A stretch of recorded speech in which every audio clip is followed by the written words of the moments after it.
Good morning, kids. Welcome to Wednesday's math lesson. And today we are going to the zoo. Do you like going to the zoo?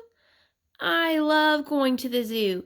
There's a zoo in Greenville that we sometimes go to with my kids, and it is one of our most favorite places to go. In fact, when we get through with this quarantine, I think we should pay that zoo a visit. Anyway, let's look at our zoo right here. We've got our two furries there at the zoo. We've got one furry taking a picture.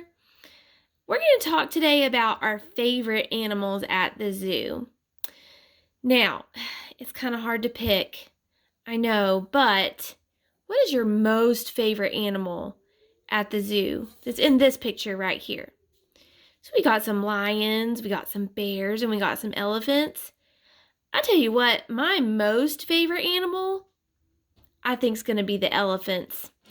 Yeah, they're pretty cool.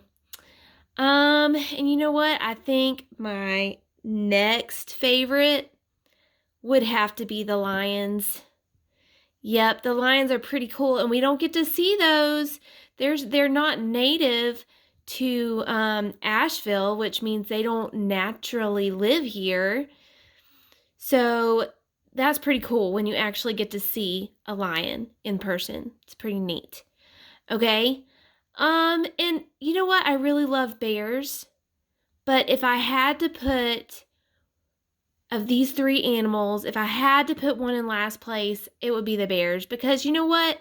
Some of us, we can look at our backyard and see bears. In fact, there's this guy that lives right down the road from us. Now, I would not recommend doing this, but he has some bears that live in the woods next to his house, and he feeds those bears.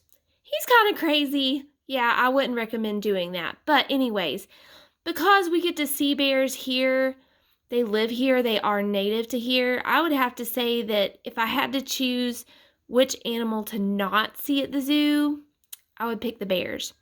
I would much rather see first the elephants because they're my most favorite, and then the lions, they would be my next favorite, and then I would consider the bears my least favorite animal to see at the zoo. You know, again, I like bears, but I can see them anytime I want, really. So, yeah, most favorite elephants, next favorite lions, least favorite bears. How would you order your preferences? Or what would you like to see the most? What would be your most favorite? What about your next favorite? And your least favorite would be? Okay, so now that we've talked about our favorite animals at the zoo, I want you to click on the next link to get to the next part of our math lesson.